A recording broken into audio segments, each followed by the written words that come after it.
There is a Q-tip tool.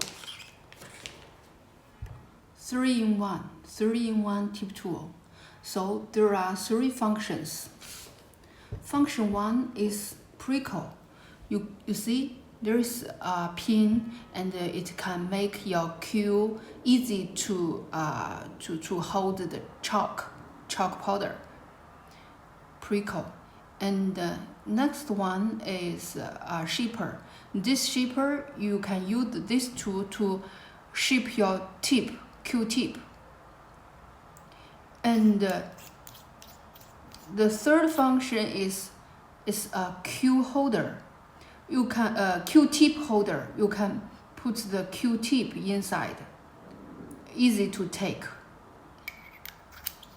And it's easy to put into your Q bag.